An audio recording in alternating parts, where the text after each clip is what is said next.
Damai sejahtera Allah yang melampaui segala akal dan budi, itulah kiranya yang menguasai hati dan pikiranmu sekalian dalam Kristus Yesus Tuhan kita. Amin.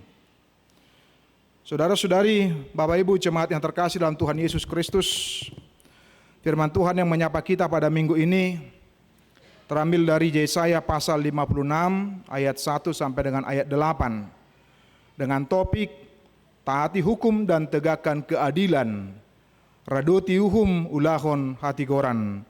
Demikian bunyi firman Tuhan buat kita.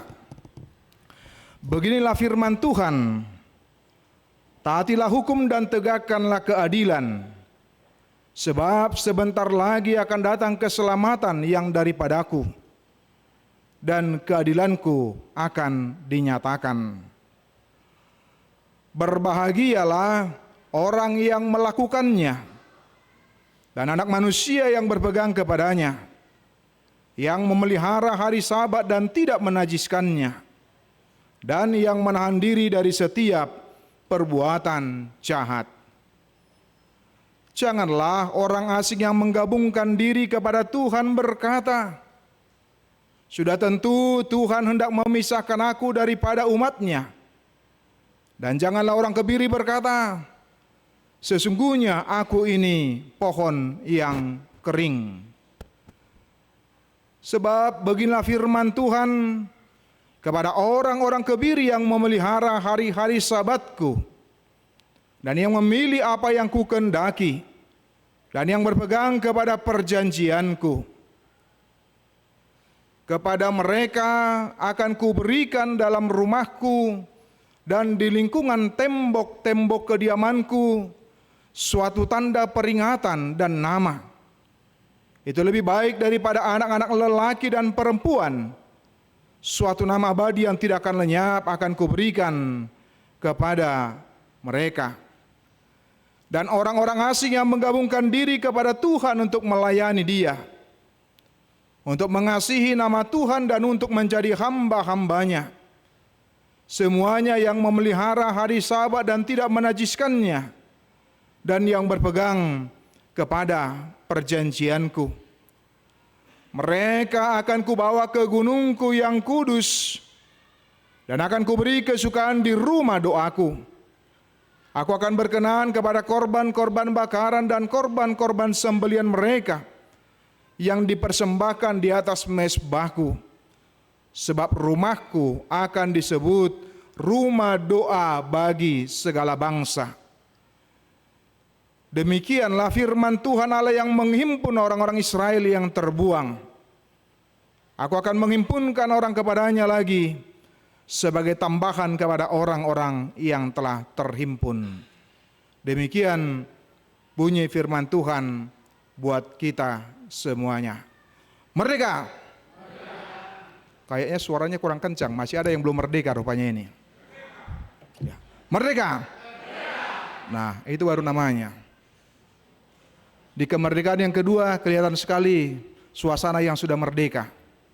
Nah, termasuk dari kaum bapak merdeka dari ibu ya.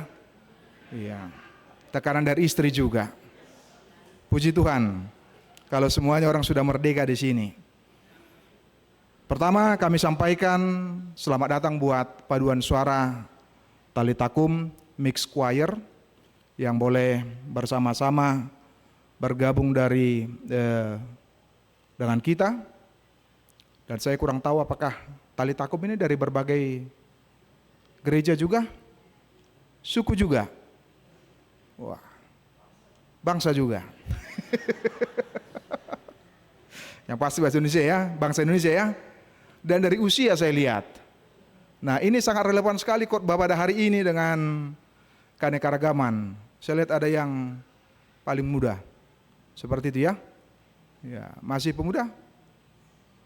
Masih single. Oh, masih. Gitu ya.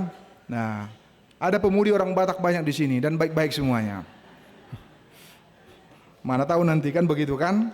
Nah, baik Bapak Ibu dan Saudara-saudari, selamat datang. Terima kasih untuk lagu pujiannya yang boleh sangat memberkati. Nah tadi mungkin saya dengar bisik-bisik, Gotilon itu apa? Itu pesta panen. Mana tahu mungkin tradisi gereja kita itu apa, seperti itu gitu kan.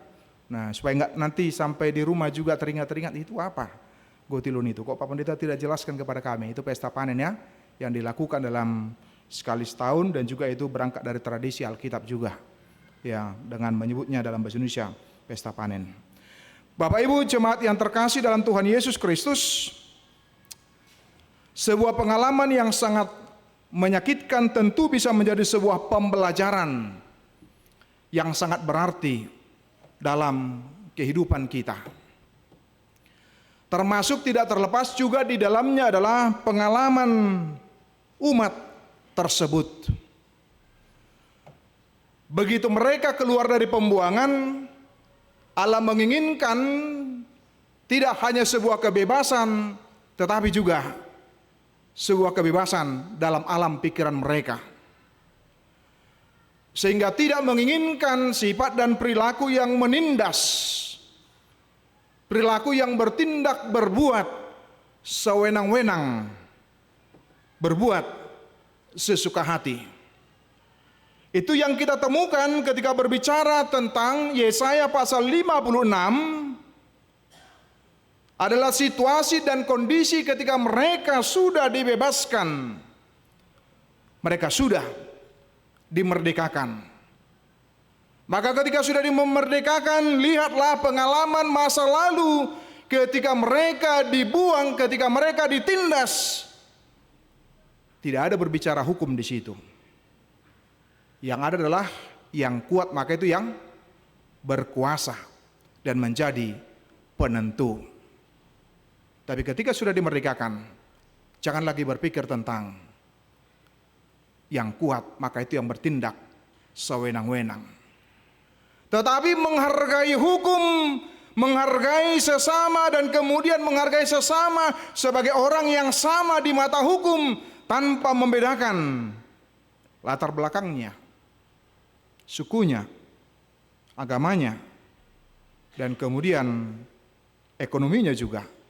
Apakah orang yang memiliki posisi jabatan tertentu atau yang biasa juga. Dan ketika sesudah mereka berada dalam keluar dari pembuangan, maka mereka harus bertugas untuk menegakkan keadilan di tengah-tengah umat tersebut. Maka hal yang sama bisa menjadi pembelajaran dalam kehidupan kita sebagai orang yang percaya, Bapak Ibu dan saudara-saudari. Ketika pengalaman yang pahit juga yang pernah dialami dan dihadapi oleh bangsa Indonesia, seharusnya itu boleh menjadi rujukan, pembelajaran yang berharga dalam kehidupan kita untuk boleh saling menghargai, saling menghormati, tanpa membedakan kelas, tanpa membedakan tentang perbedaan-perbedaan yang ada dalam kehidupan kita, untuk boleh menjadi rujukan bertindak sewenang-wenang. Maka kemudian ketika kami mayoritas, maka kemudian berbuat sesuka hati, semau hati. Semuanya harus berangkat dari keinginan dan selera mayoritas, bukan lagi bertindak dan berbuat yang seperti itu. Itu yang dialami ketika mereka awal dari pembuangan dari Babel, Amang, dan Inang, dan Bapak Ibu dan saudara-saudari sekalian. Mereka menyaksikan kondisi Yerusalem yang masih hancur. Bagaimana kemudian bait Allah belum selesai dibangun. Bagaimana moral masyarakat juga merosot, di mana pengalaman yang lalu yang mereka alami ternyata tidak menjadi sebuah pembelajaran, tetapi justru mereka adopsi dan mereka lakukan juga di tengah-tengah kalangan mereka satu dan lainnya.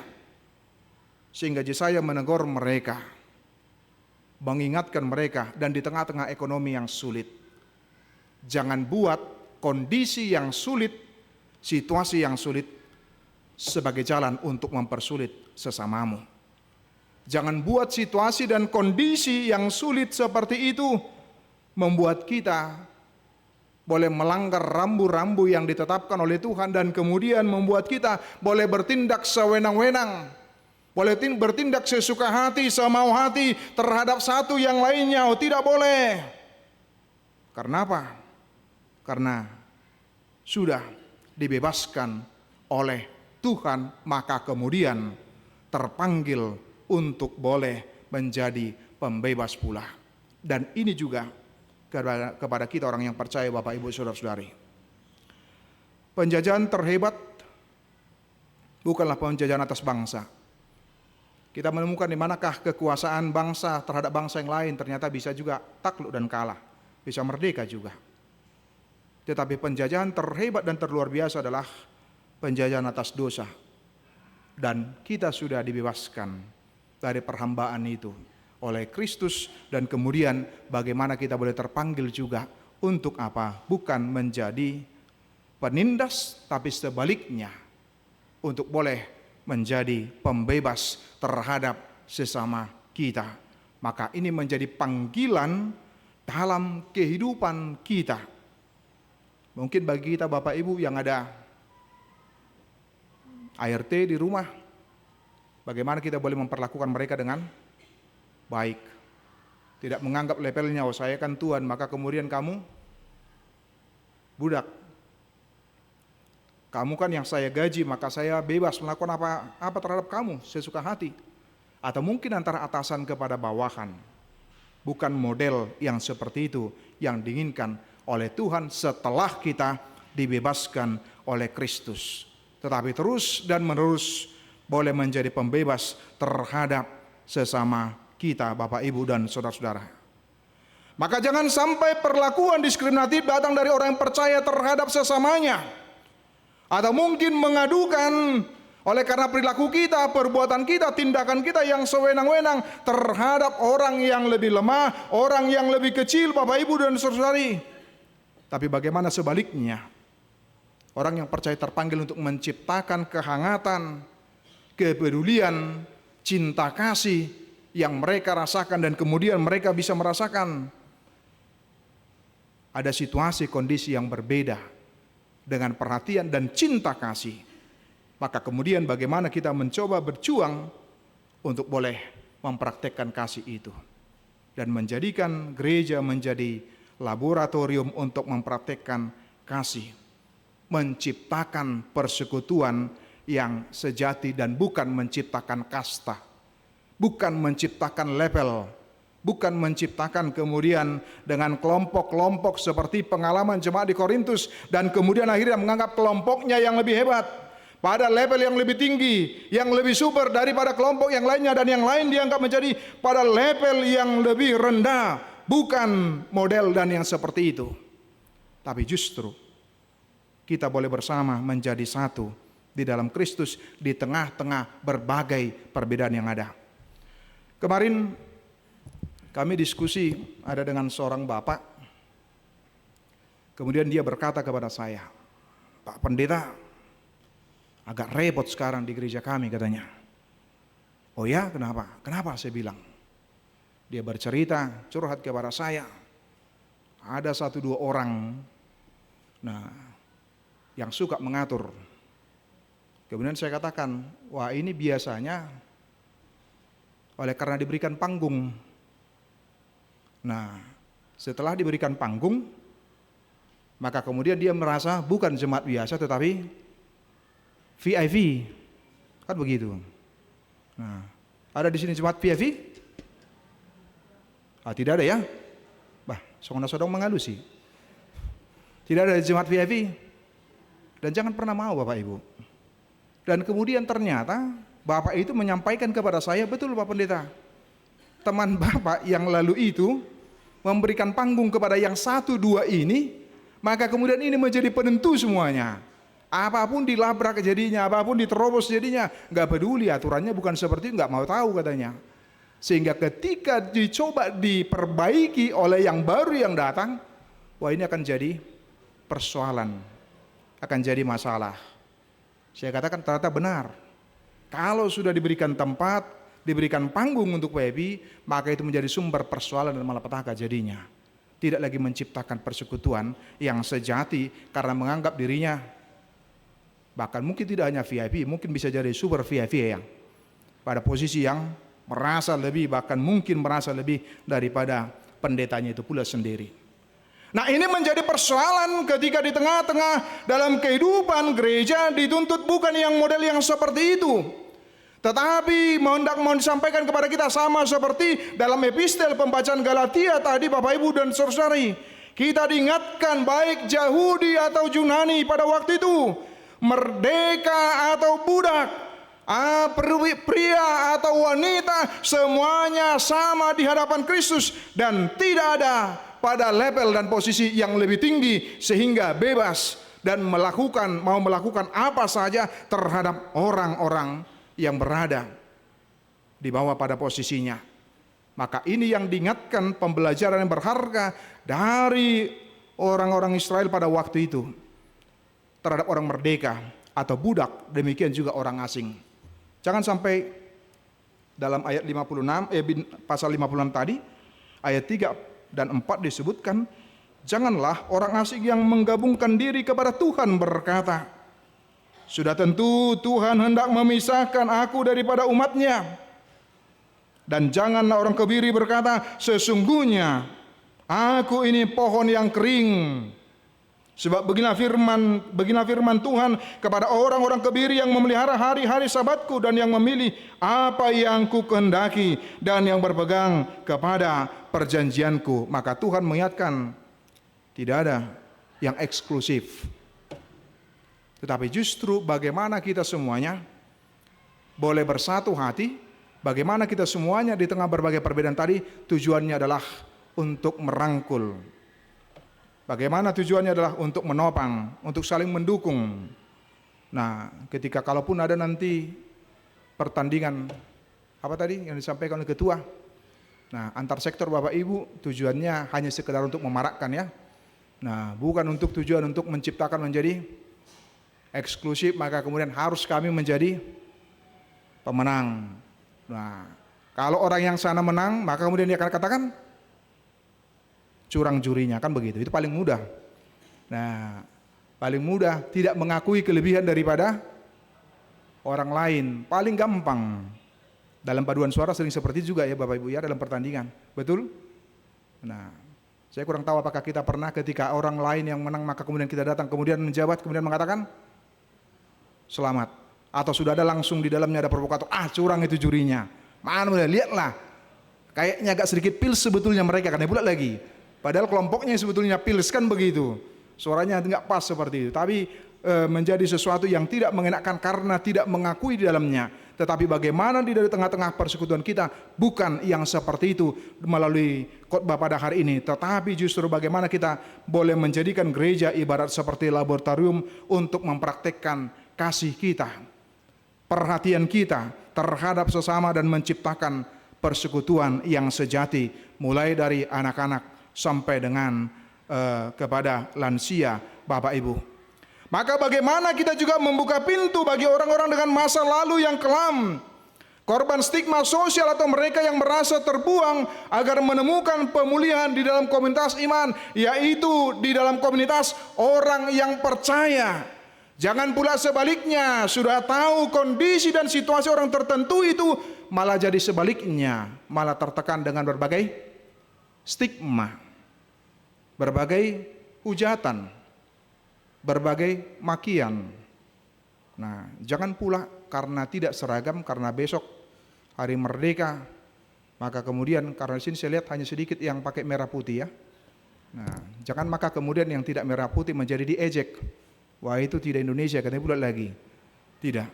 Tapi justru bagaimana di tengah-tengah persekutuan kita Bapak Ibu, kita merangkul sebanyak orang dan kemudian bagaimana bahkan termasuk orang yang terbuang itu merasa bersuka cita, merasa diterima, merasa dilayani dengan baik, dan merasa bagaimana hangatnya sebuah persekutuan, bukan malah dicaci, bukan malah dimaki, bukan malah disingkirkan, bukan yang seperti itu. Tapi sebaliknya, bagaimana kita boleh saling merangkul dan saling bersahabat, dan bagaimana kita boleh saling mendukung, saling menopang di tengah-tengah berbagai perbedaan tadi. Allah tidak menginginkan persekutuan yang eksklusif, tetapi yang inklusif, yang terbuka di antara kita satu dengan yang lainnya. Sehingga ketika kita dengan menerima berbagai perbedaan yang ada dalam kehidupan kita, maka kita bisa menegakkan yang disebutkan menjadi tema pada hari ini, yaitu dengan menegakkan hukum dan menegakkan keadilan. Bapak Ibu, sering sekali kritisi muncul ketika kelompok tertentu itu tertindas, yang lain bisa diam. Nah, tetapi ketika kelompoknya tertindas, baru dia bersuara.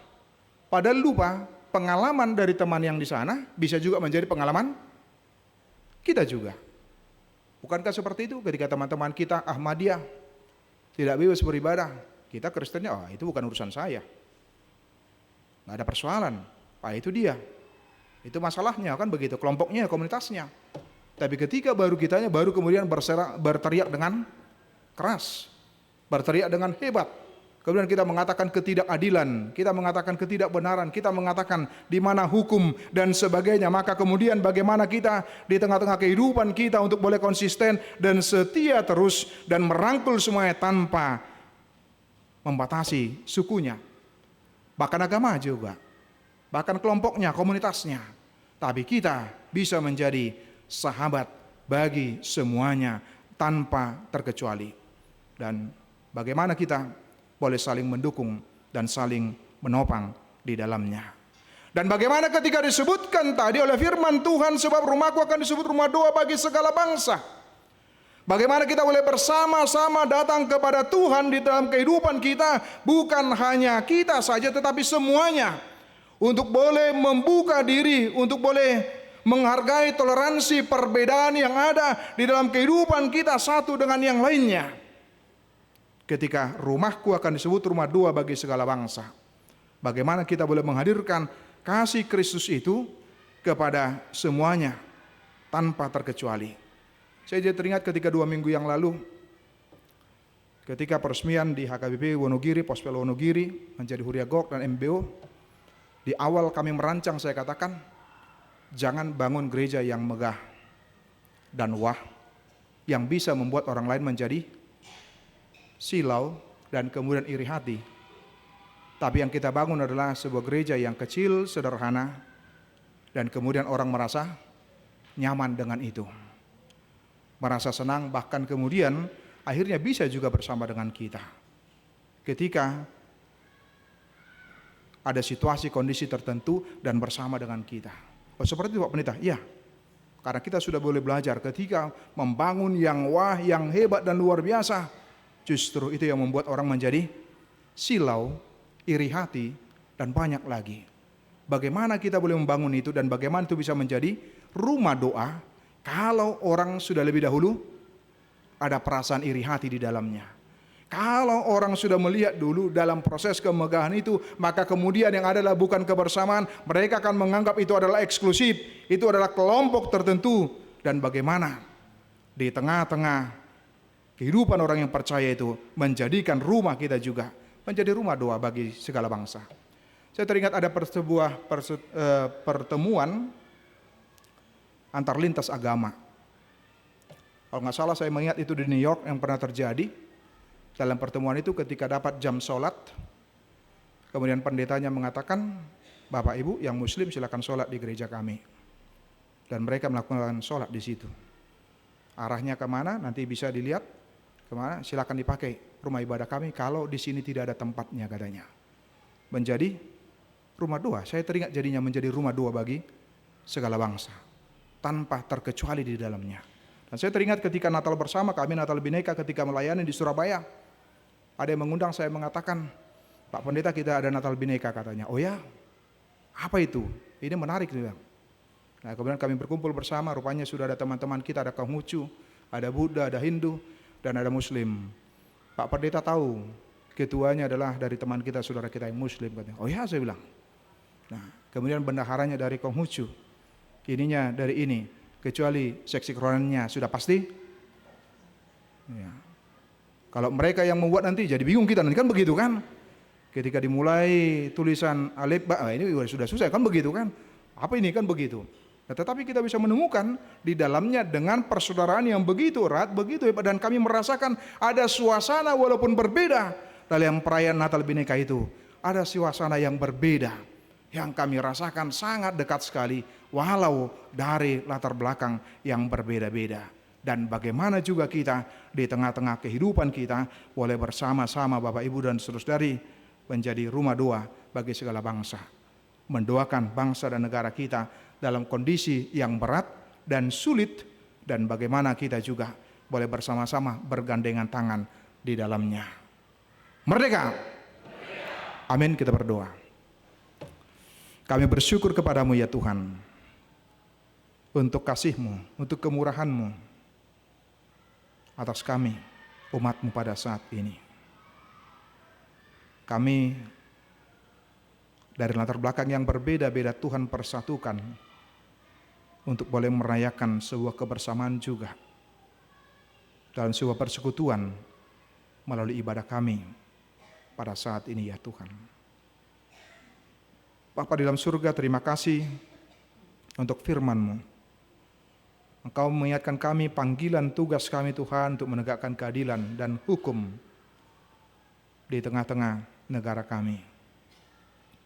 Biarlah kami menjadi penegak keadilan mulai dari hal yang sederhana, dimulai dari rumah kami, tempat kami bekerja, lingkungan kami, dan bagaimana kami boleh bersama-sama untuk menegakkan hukum juga, bahwa kami semua sama di mata hukum.